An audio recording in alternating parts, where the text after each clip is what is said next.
Problem kita kekinian itu setiap masyarakat punya iskal atau punya grundel itu ditanyakan kiai. Padahal seharusnya tidak sesuatu yang harus apa ditanyakan. Misalnya koyo gawane di bojo akeh ya mesti sumpek ngurmat wong wedok sitok sumpek kemene telu. Terus gawane wong duwe utang akeh ya sumpek. Hal-hal seperti itu kan lazim. Sebenarnya nggak perlu ditanyakan, biasa wae standar. Tapi kita ini sering menuntut orang lain menjadi solusi ya bagi orang itu. Makanya saya kalau ngajar di Jogja itu sering cerita begitu. Problem orang kota itu adalah kalau punya beban itu dibebankan ke negara atau ke kiai atau ke ustadz. Padahal beban ini sebagai hukuman karena kesalahannya apa? Sendiri. Saya masih ingat betul ketika kasus Aid. Mbah Mun itu orang yang sangat syafiq li ummati, sangat syafiq lah, sangat syafaqah pada umatnya. Ketika ada seorang dokter peneliti obat Aid, itu sangat tertantang, dia sangat obsesi bisa menyembuhkan Aid yang karena free sex ya, bukan karena ketularan. Saya ulang lagi, yang karena seks bebas, bukan karena ketularan. Itu tidak biasanya yai duko, baru pertama itu saya melihat yai itu agak duko. Terus beliau tidak jawab, tapi setelah dokter itu pulang ngendikan begini, pangeran itu kadang ngersakno kabeh iku ana sangsine, cara bahasa modern ana sangsine. Ya tujuane pangeran iku wong ben tobat ben balik nang Allah. Jadi ana wong uripe ngawur diutang, ya sangsine wong urip ngawur diutang ben uripe apik. Intinya Mbah Mun mau ngendikan kesalahan itu pantese ya ana sangsine ben wong tobat. Lah saiki kiai iku nek ditakoki ngono berusaha cari solusi sanksiku, padahal Allah kepengen memberi sanksi. Enggak sampean misalnya zaman mondok ras regep terus bareng saiki dadi kiai bingung terus kula kan dadi solusi Gus kayak donga laduni. Wong pangeran ngekeki sanksi kuwe zaman mondok ras regep. Ben ora rasane isin maca keliru di depan umum. Malah yo ijazah napa? Laduni. Jadi itu pelajaran bagi saya menurut saya. Jadi kata Mbah Mun, la'allahum yarji'un itu la'allahum yantahun yang di Quran itu satu kesalahan itu pasti Allah itu menghendaki ada apa? Sanksi. Tentu maksudnya Allah baik supaya tobat. Tapi sekarang sanksi itu mau dihilangkan. Kadang konsultannya itu kayak bojo kepengen minggat, sing lanang tak takoki kena apa? Mun lami Gus boten kula nafakoi. Ya aku yang mending normalnya aku minggat, aku terlambat. Bojomu kepen minggat saiki aku terlambat. Kudune wis wingi-wingi. Normalnya wong lanang ra tanggung jawab, mencen sanksine bojone. Nanti bojomu pinter. Wis ngerti sing lanang ra kena deloki melok wong tuane ya meniku. Dadi nah seperti itu menurut saya semua kiai itu harus kayak saya dalam bab itu. Tapi mereka nyari donga, piye bojo iki ra dicukupilah seneng. Terus golek akeh pengasih, golek jimat. Akhirnya Mbak Mun nanti cerita, sing kula malah tak kenang sih. Akhirnya kiai ini nganti lali ya. Ana wong melarat ijazah kiai. Berhubung kiai ini ku isin muni ra iso dijazahi duha mek donga. Kiai ini ku lali nak dhewe fakir. Akhirnya yang minta ijazah ditimbali Mbah Mun. Rene tak ijazahi. Kowe yo ijazah duha mek sapa kiai iki. Lha kiai ku dhewe fakir kok mau jalu ijazah. Ya ijazah ya mek aku sing wis sukses dadi kiai sugih. Artinya apa? Benar ceritanya Gus Zofur, gara-gara setiap pertanyaan itu memaksakan bisa jawab. Jadi kayak neng pondok loh, sekarang dene dia Joko tua, lo kok ngeke ijazah mahabbah. Dene pondok ganti Joko tua. Itu di pondok mana-mana Gus itu ada ijazah laduni. Padahal sing ijazah itu ya tau ramu. Sekolahnya ora tau buka. Ngono dicalon ijazah laduni yo. Coba di pondok-pondok beredar gak ijazah ketemu Nabi Khidir? Beredar. Padahal yang ijazah juga gak pernah. Nah itu karena yang diceritakan Gus tadi memaksakan bisa. Jadi karuan dekne dhewe ra iso ya santai wae. Nah aku pengen ngipi ketemu Rasulullah itu beredar gak ijazah itu? Mungkin Pak Dzul kan yang pernah mengijazahkan itu. Tapi ora tahu. Sampe tahu ngijazah niku Pak Zakaria. Oh, jadi ya ijazah terus ya.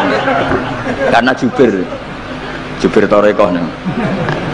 Jadi intinya kalau tidak bisa ya bilang saja tidak bisa. Sampai apa jangan kita lupa tadi ya, sampai lupa daratan tadi, karena problem negara kita termasuk itu. Semua intelektual, semua pakar kalau ditanya problem negara itu semuanya jawab. Akhirnya kan gaduh, semuanya punya rumus, semuanya punya versi, akhirnya gaduh. Misalnya pemerataan Indonesia rumusnya gimana? Yang satu bilang wah ibu kotanya dipindah, yang satu bilang enggak, harus ada sentralisasi di Jawa supaya ada kualitas A, ada kampus terbaik, ulama terbaik. Kalau diratakan nanti kemampuannya rata itu justru enggak bagus. Yang ketiga enggak, wah kualitas demokrasinya dijaga.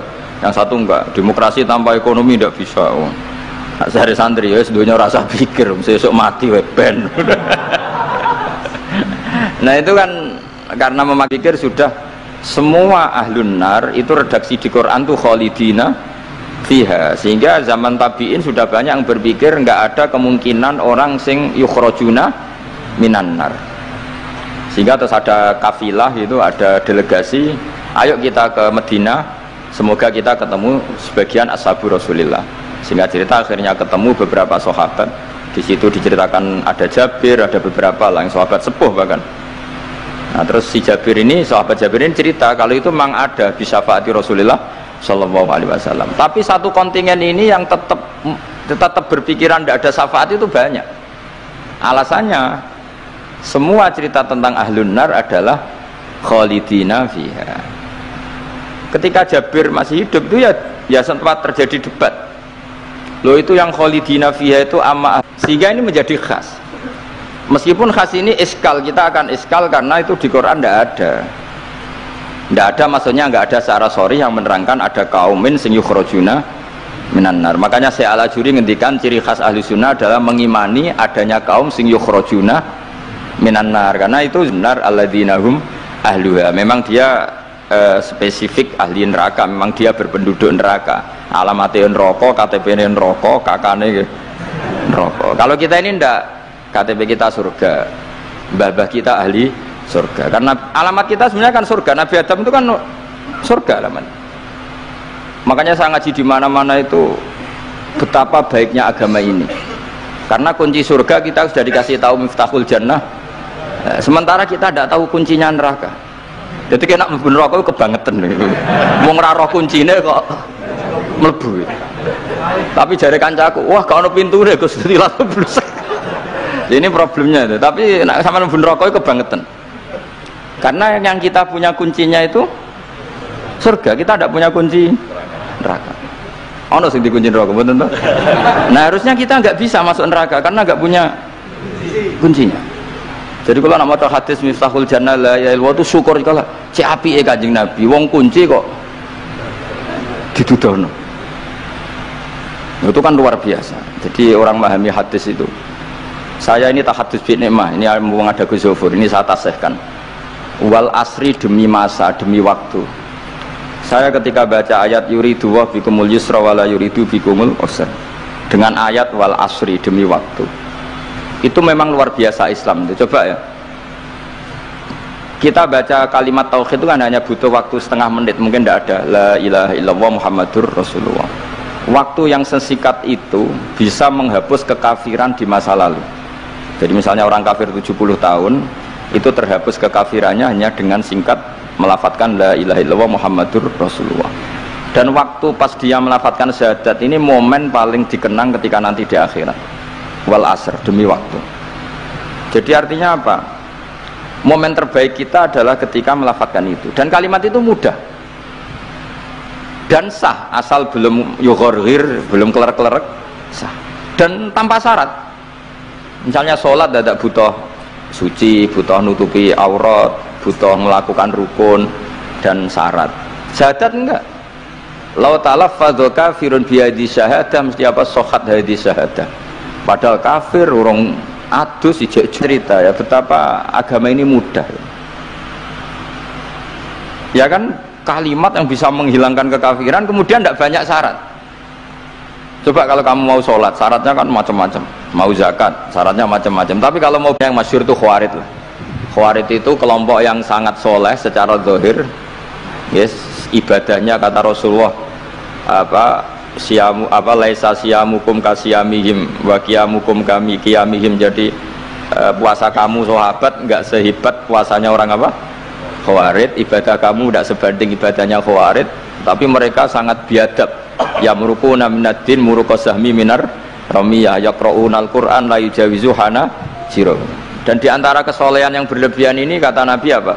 Yuqatiluna ahlal Islam wala yuqatiluna ahlal ausan. Kalau dijak musuhi sesama Islam semangat, tapi dijak musuhi yang jelas salah tidak semangat. Ini kelompok sing hadarona humun nabiyu, kelompok yang kita diperingatkan Nabi untuk sangat apa menghindari. Karena logikanya jelas ya, orang yang kafir saja inginnya Nabi menjadi muslim dengan diajarkan syahadat, tapi ini orang yang sudah muslim seleranya Khawarij dikeluarkan dari Islam, tahlilan kafir, kuburan kafir.